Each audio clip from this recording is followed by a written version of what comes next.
A lot of times when I would talk about making a history game and they would say the audience doesn't know anything about that. I'm like, they don't know anything about the Forgotten Realms or whatever new world we come up with, but then we teach them about it. It's the same thing. Hey everyone, this is Let's Play, where we cover the crossover of books and video games. I'm Jonathan, and today we're going to dive deep into the writing and research of the amazing historical adventure mystery game Pentiment with its writer and director, Josh Sawyer. Thanks for being here, Josh. Thank you for having me.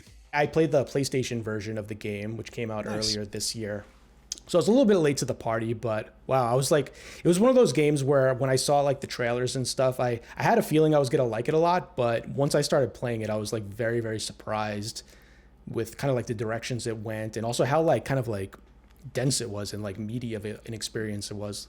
Cool. Awesome. So why don't we just start at the beginning? Why did you want to create a historical game set in 16th century Holy Roman Empire? It goes back to the early 90s. I played a historical fantasy role playing game set in 15th century Greater Germany called Darklands. And it was unlike any other role playing game I'd ever played because it was historical, but it also had fantasy elements. And mechanically, there were just a lot of things that were very unusual about it. And it really changed my perspective on the range of like what can an RPG be? What forms can they take?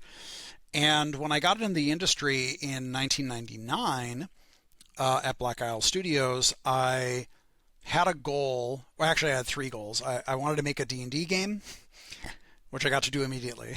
I wanted to make a Fallout game, which I had to wait 11 years to make. And then I wanted to make a historical game, and I had to wait 20 years to do that. So I had always wanted to make a historical game. I wanted to make something that, intersected with my interests. I went to college originally for voice, but I graduated with a degree in history, specifically in early modern Europe. And a lot of what I studied was around this time period and around this region. So it's something that I had an academic background in. I had a lot of interest because it's not shown that often in games or even in other forms of media. So yeah, that was really the inspiration. But as time went on, it looked less and less likely I was going to be able to do it. Usually when I would bring it up, people would kind of be naysayers. Historical games, it's weird. Some people have just a very visceral negative reaction to the idea of them.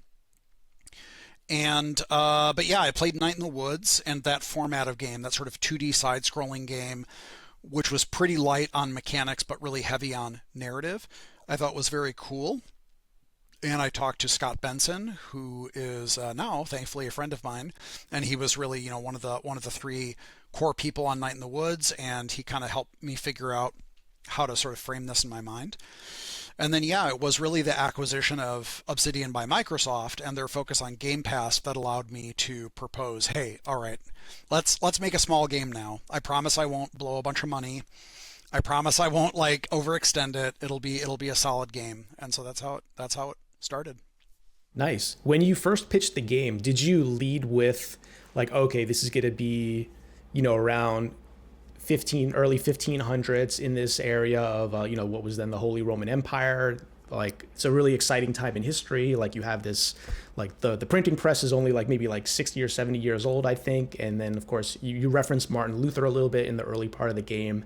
And obviously his ideas like kind of reshape how society thinks about religion and their relationship with the peasants and society. Or were you also like more focused on like the actual details of the story and how like it ties in the mysteries and the town and things like that? I mean, I think I had to start with a high level just to kind of get people in the right mindset. The time and the place were super integral to what I thought was appealing about the setting. And working with Hannah Kennedy, Hannah Kennedy was our art director, and she was the first person to work on this with me. And executing the art style was critical. So she needed to understand what we're talking about, where and when, how advanced is print, what is the state of illumination, because it still was around, even though it was very narrowly defined at this point in time. It was no longer the primary means by which books were made, and it hadn't been for decades. So she needed to understand that so that she could synthesize our art style from the inspiration, which were woodcuts in printed material and also late medieval, very elaborate deluxe manuscripts that were being made by, fantastic artists. So it was really important for me to hit those high level things early on. And there were certain sort of events and images and certain characters I had in mind.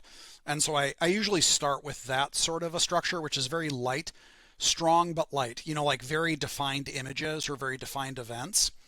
But I'm not generally the sort of person that dives in and says, this is beat for beat, everything that's going to happen in the story. That's something that we more organically figure out as we work. Sometimes it works well, sometimes it doesn't, but that's usually how I approach it. Gotcha. Yeah. Yeah. I was kind of paralleling it too, because I've interviewed a lot of authors who write like historical fiction and even like narrative nonfiction. And they often say they usually begin with like a huge amount of research before they even like start to think about the story or the Oh yeah. narrative. And they kind of, Hmm. yeah, let the research kind of dictate where it goes. So it sounds like that might have been kind of how it worked with you too, right? Yeah, I mean, I think that was part of it. I will say I'm a very visual and image driven person, and so I really wanted to maximize the impact of our art. And so there were certain things like the end of Act Two, which were kind of like very large in my mind, that sort of event that was going to happen. And I will say, I think I do a decent job at coming up with character concepts. I do a pretty decent job of writing character dialogue.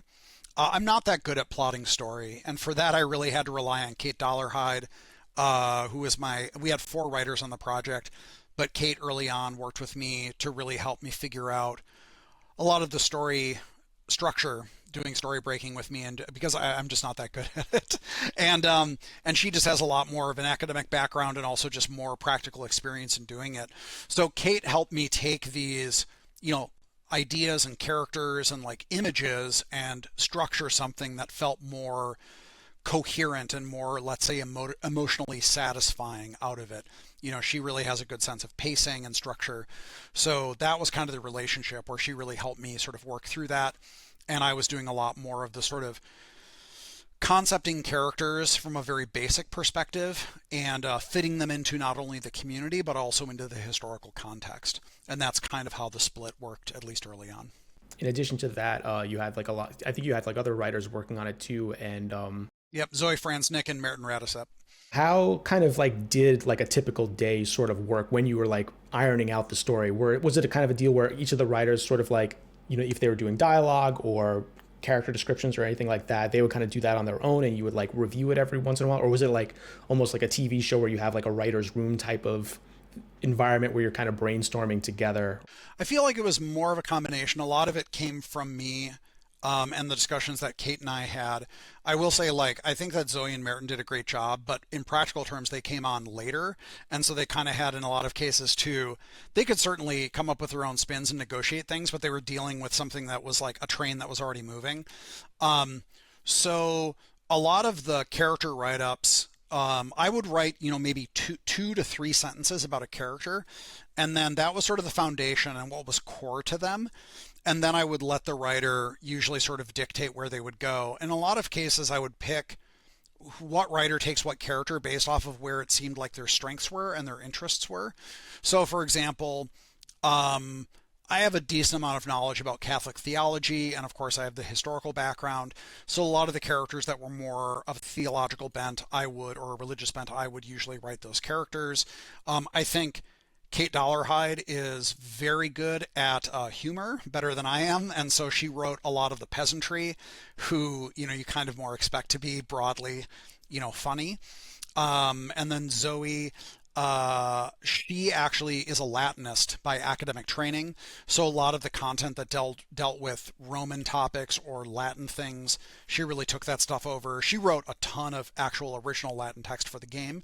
And then Merton Radisep, he has sort of like a more philosophical background, so some of the more sort of high educated characters he took over, and we actually swapped on a few characters back and forth. And so yeah, so the process would be on a given day, everyone on the team, because it was a very small team and we worked entirely remotely for like all of production, which was crazy.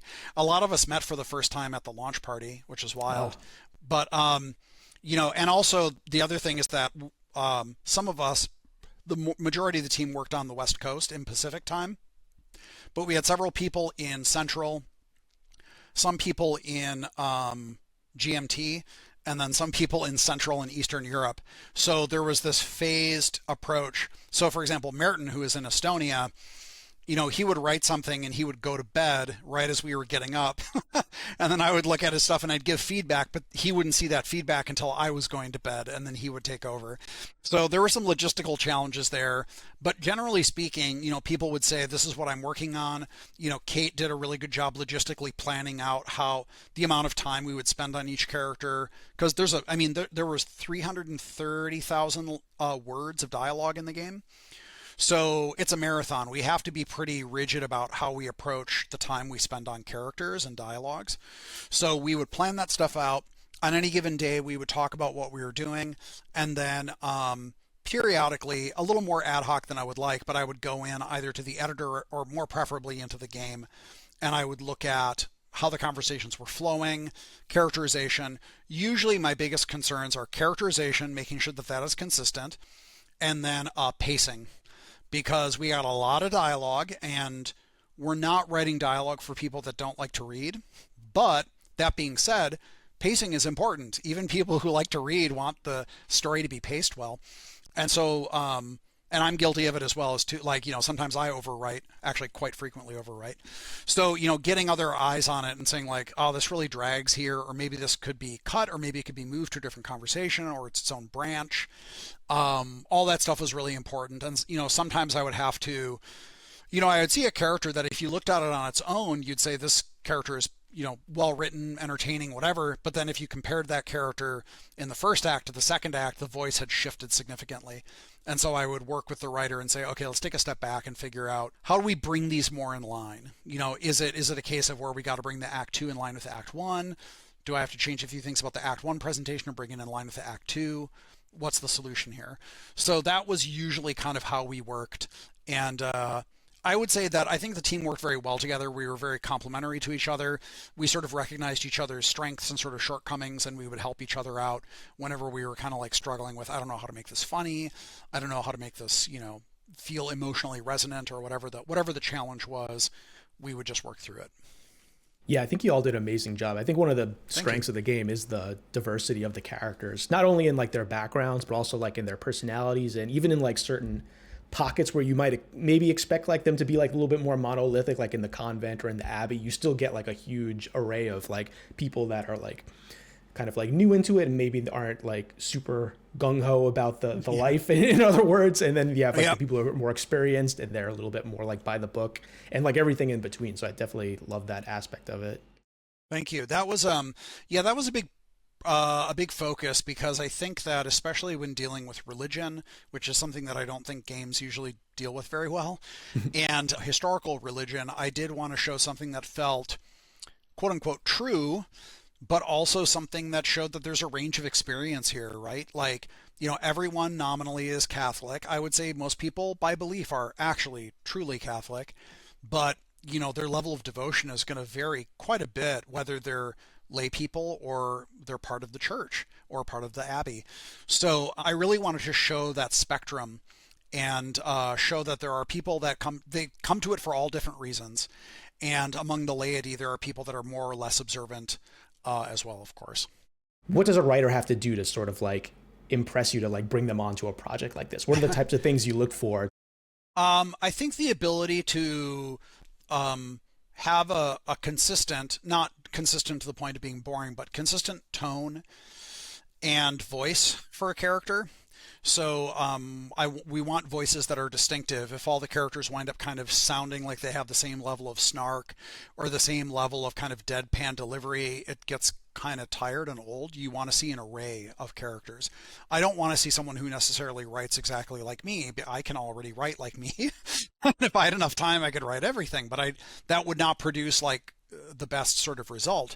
We want to find places for people because we want a broad spectrum of characters with a lot of dialogue, and then pacing. And I think the other thing too is that the really key and critical thing when working on a team of this size is the ability to take feedback and turn it around. I don't have any problem with someone having a bad first stab. Like if someone writes a character and it comes to me and I'm like, this ain't it, this is not doing it. If I can give feedback and say, here's where it's going astray, and here are the things that I need. And obviously, it's my responsibility to be clear about this. But if I'm clear about this and the person takes it, and obviously they can debate that stuff, there's always room for discussion. Maybe my head's up my ass and I'm just like, not seeing something really cool that they're offering. But, when they go back and they do that revision, it's their ability to get really close on subsequent iterations. That's super important. Because I feel like if we're all writing and we're trying to make something that feels like a coherent world, I don't want everyone to sound the same, but I want them to sound like they're from the same, sphere, that they exist in a way that if a character is unusual and jarring, even that needs to feel like somehow coherent with everything else. So I need writers to be able to iterate in a way that, they take that feedback, they turn it around, and they can get close to where we need to be pretty quickly. That's super critical because we all have our own ways of working. We all have our own strengths and weaknesses, but we do have to be able to come together in the end. Gotcha. So in the game, the player can determine some of the traits of the protagonist, Andreas, I think his social background and some bits of his educational history. But instead of having a completely blank slate or maybe having them be one of the Abbey members or one of the villagers, you specifically chose it to be an artist from Nuremberg who's working at this scriptorium in this fictionalized town in Tassing at the Abbey. And I think it's during that, I forget what it's called, but it's during his kind of artist awakening journey. Yeah, his journeyman years. Yeah, so what was the reason for making that specific categorization or backstory for that character? I've made a lot of games, or I've worked on a lot of games, let's say, where the character is a blank slate. And there are certain things about that are liberating, especially for players that are coming from a tabletop role-playing background where you can kind of make whatever you want. But it also is very limiting in some ways for the writers. You would think, the range is huge, but it becomes very difficult to write a coherent range of responses, and it's hard to develop a character arc, for someone who could be anyone, right? So with Pentiment, I wanted to narrow the focus a lot more, do something that was more in the realm of something like The Witcher. Geralt is a very specific character. There are things that you can make choices about how Geralt goes through the stories, but he's a very specific character.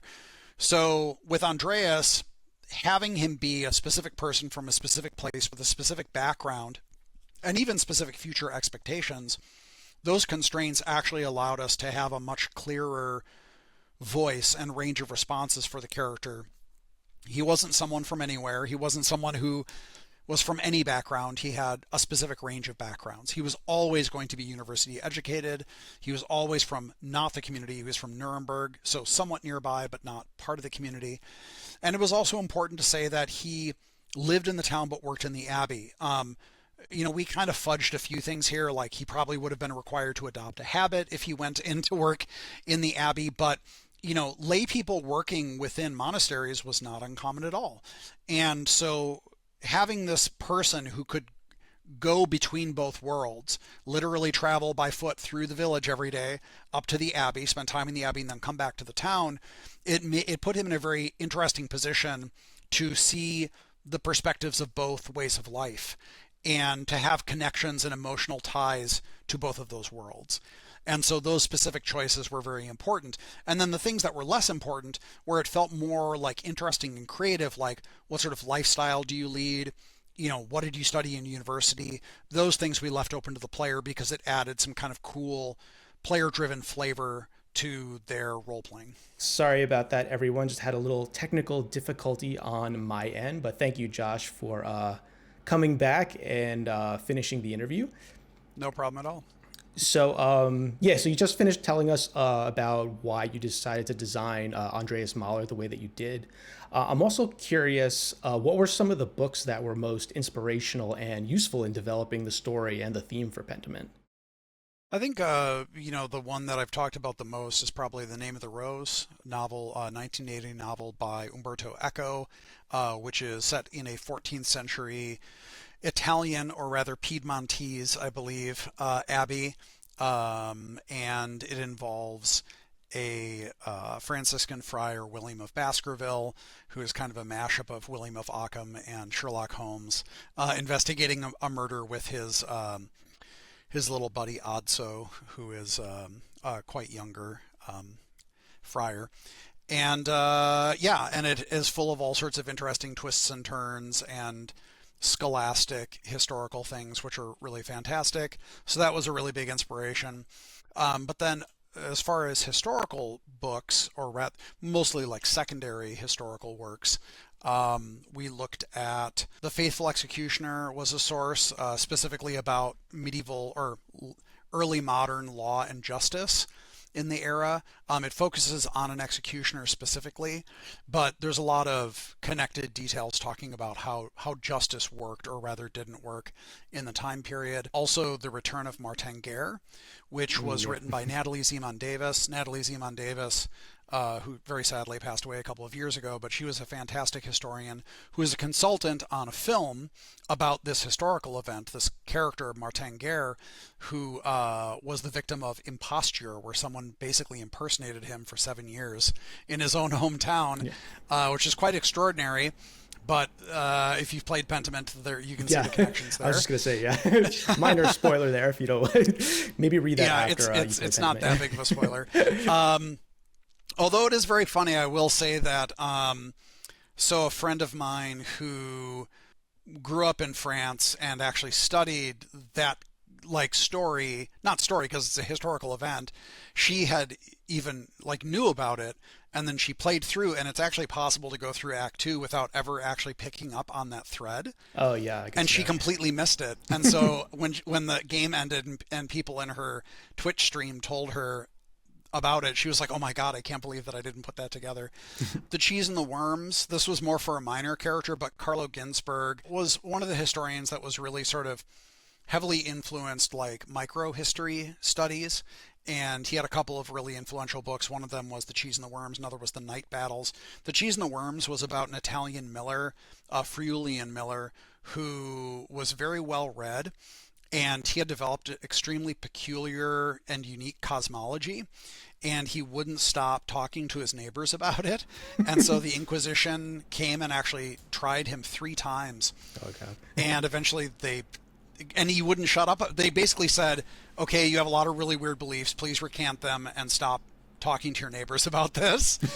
And he just couldn't stop doing it, and they eventually burned him at the stake. They said he was a heresiarch, which is not just a heretic, it is the founder of a heretical movement, because his beliefs were so weird and so unique that they were like, oh, you're even worse than a regular heretic. You're trying to start a new religion, basically, which he denied. But yeah. So yeah, there's actually a big list of history texts. That's why we had a bibliography, because we referred to so many things for even little details, like how the midwifery in the game works, how the midwife operated, how she would have interacted with, for example, a Jewish woman, because this is a Christian community. It's that plus all the consultants. We had to just shotgun blast a ton of resources and try to take all the details that we could. Yeah. In regards to the consultants, you worked with Christopher DeHamel, right? For a deal of time. Did. That's awesome. Yeah, so Christopher DeHamel was actually the first consultant we got. He's got to be one of the most famous, worldwide experts on manuscripts, and he's written a number of best-selling books on manuscripts, which are fantastic. I do recommend them. Our game takes place in an era where monastic scriptoria kind of didn't exist, or were very, if there were any in operation, they were very, very minor. And so I had to but I really liked the time period for being in transition. And so talking to Professor DeHamel, we were able to sort of come up with some reasons, and instead of sort of ignoring it, they're addressed in the game. The characters talk about how old-fashioned and out of date and out of step with history or time Kearsarge Abbey is, and how most of this manuscript production at this point in time is being done in big cities by secular artists. It's not being done by monks anymore. So he also talked us through, I said I really wanted Andreas to have a university education. How likely would that be for someone from an artistic background? Because I knew that Andreas's family were artists, and he said pretty unlikely, but he said not impossible. He said if Andreas's father had connections at a university, then that might be a way for him to get in. So he came up with this idea that Andreas's father was an artist who did work for the rector of the University of Erfurt, and as a favor, Andreas became a student there. So he helped us with a lot of the sort of like very high level foundational stuff that if we couldn't find a way to sort of make it work or talk through it, it would have been hard to make everything else make sense.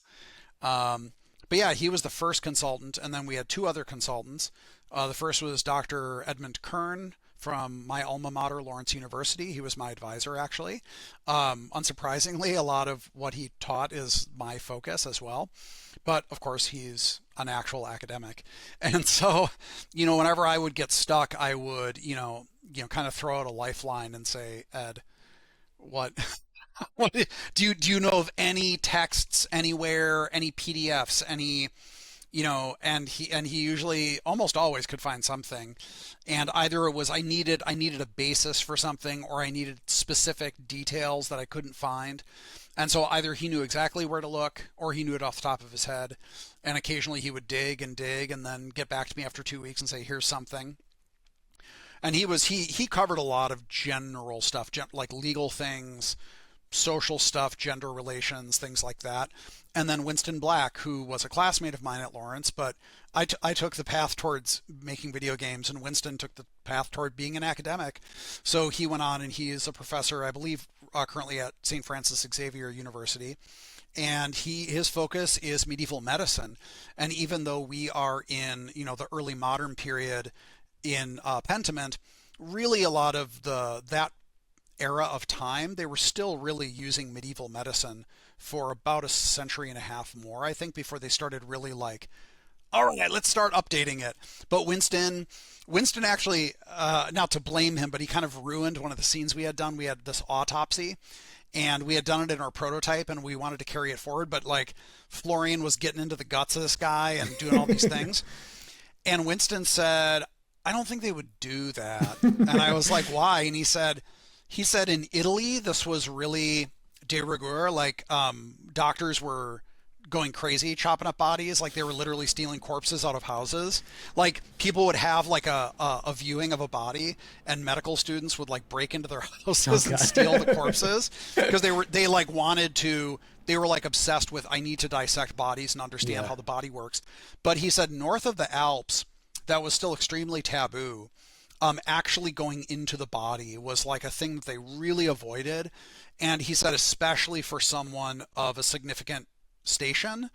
So he said, like, so you're at the north edge of the Alps, and this is a nobleman who's died.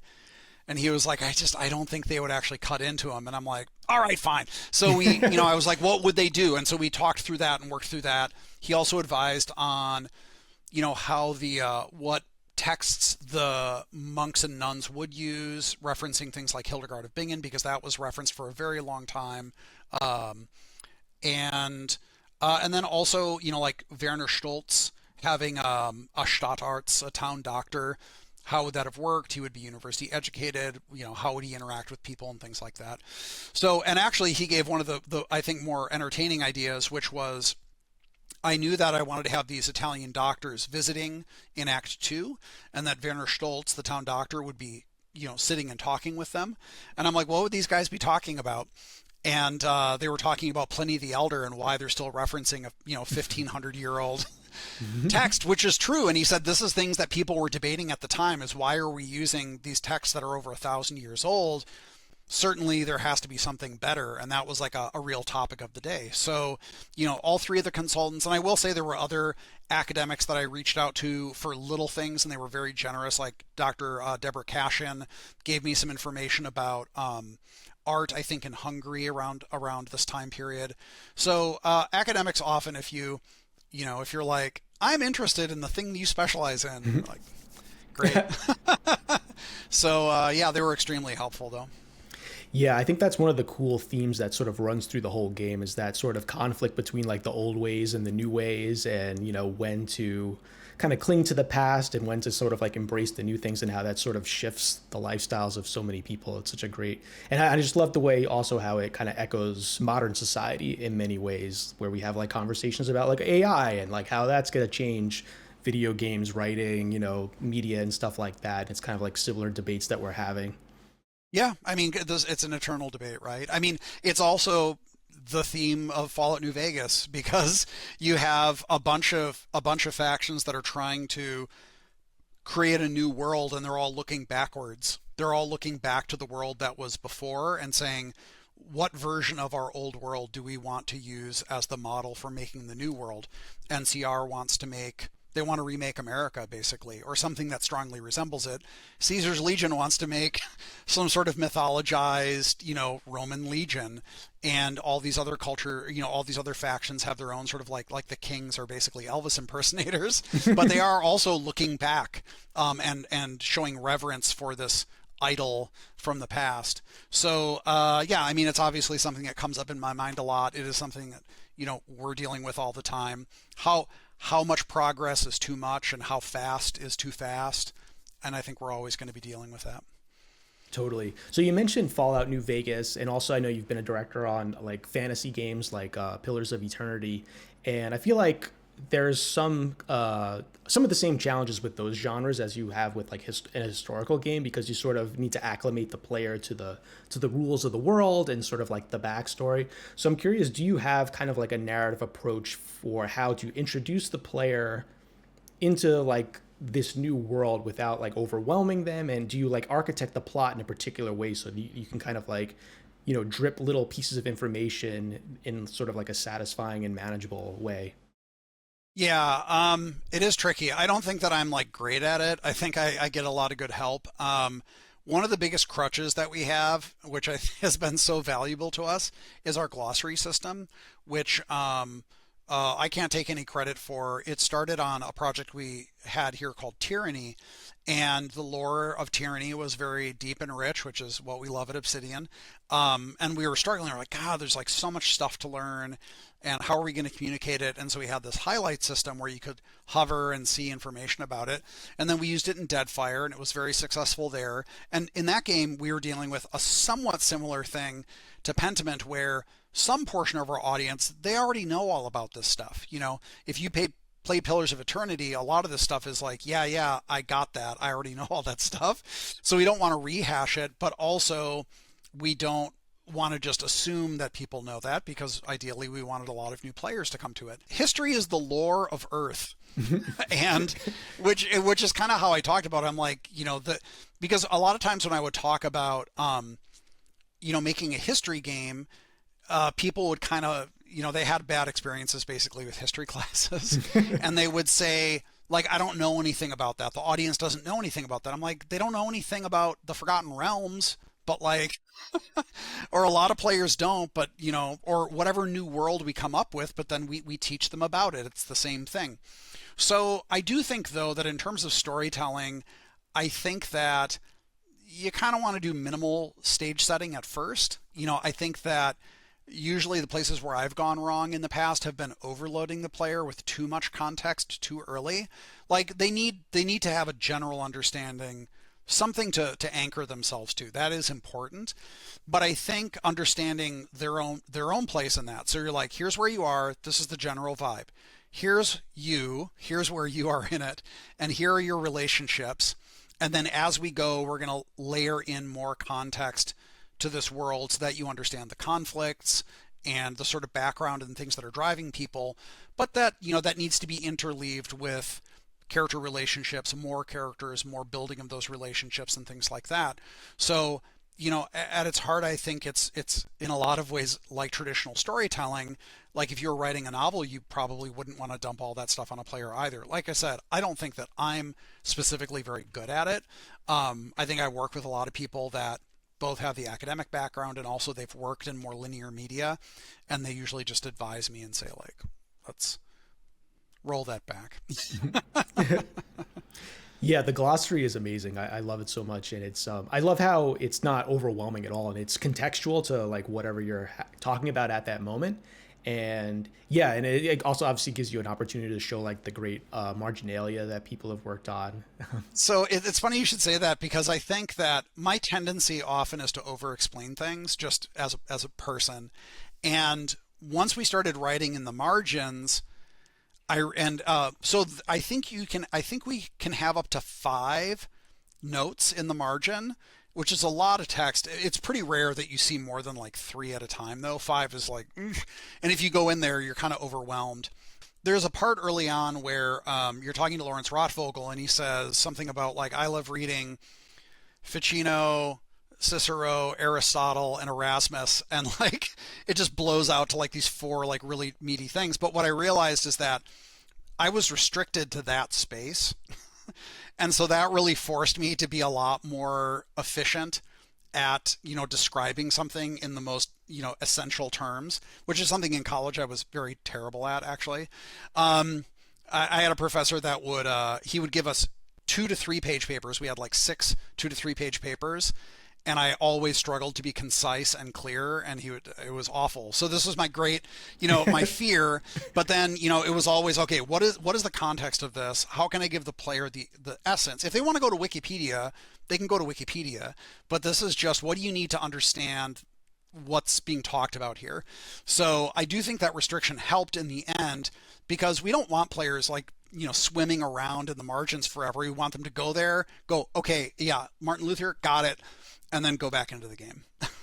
Yeah, totally. And yeah, it's so often where, like a technical limitation will help you, like be more concise. Oh, absolutely. Yeah, and I also love like the character portraits too, like how if like, because there's so many characters in the game, but like having like a description, oh, this is like so and so's husband, or like that would be a little muddy. But the fact that you just have like the little picture there, it's like, oh, okay, yeah, I remember that face. So that was actually Justin Britch, one of my bosses. So Justin said, I can't keep track of all these people. I need some way to like easily see them. And then I can't remember if I'll just say he proposed it. I think he proposed like, well, what if I could just see a picture of the person?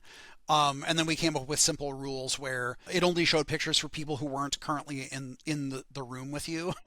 And that just helped a lot. So yeah, as people were talking about Ference, they were like, oh yeah, that guy, every time he's mentioned, that's that guy. And it turned out to be very helpful for a lot of people. Nice.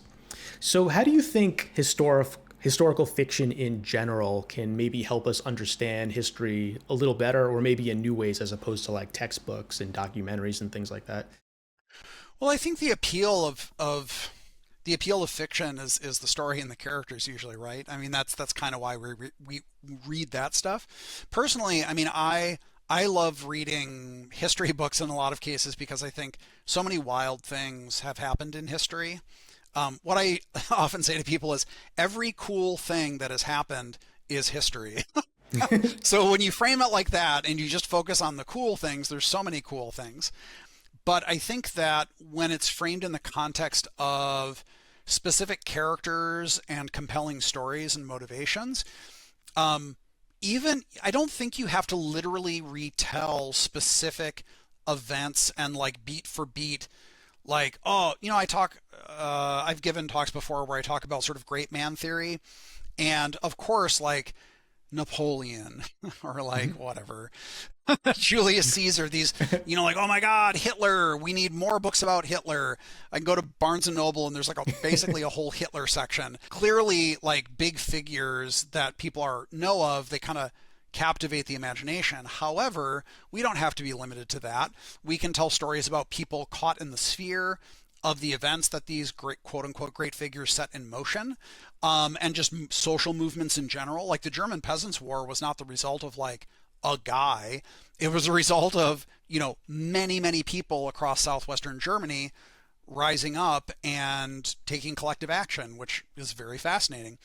So, we're not telling the story in Pentiment of Martin Luther. We're not telling the story of Munzer or Florian Geyer. We're telling the story of Andreas and this town who are sort of within the sphere of these events that are happening. Nice. Yeah, you mentioned like I was definitely one of those players that was jumping on Wikipedia like constantly as I was playing this, and it was such a fun like ASMR like experience where I would hear like the sheep in the background like as I was like reading or whatever, kind of like the monastic kind of chants or hymns going on in the background. It was such a nice like little experience. Cool. So, is there another historical setting you think would make a great game if you were to make like another game like Pentiment, or maybe bigger? So the thing is, people, it's interesting because some people, I was saying something about, like, I visited Morocco and Tunisia earlier this year, which was amazing. I had never been to Africa. I'd never been to North Africa, and I was saying like this is super cool, and people were like, "Oh, you should make a Pentiment game." Or a Pentiment style game here, and I'm like, somebody should. I don't think it should be me. I mean, like, in addition to my specific interest and background, like culturally, Germany is my background. My grandmother was born in Bavaria. I visited Germany a ton, and so I feel I'm not German, I'm American, but I have like a stronger cultural connection to this region and then my academic interest. So I will say I think there are tons of areas and places that I would love to see, not even this style of game, but just like a historical game set in other areas. A lot of people have said like, 16th century Bavaria is odd. It's like slightly odd, but there are tons of places that get like nothing set in them.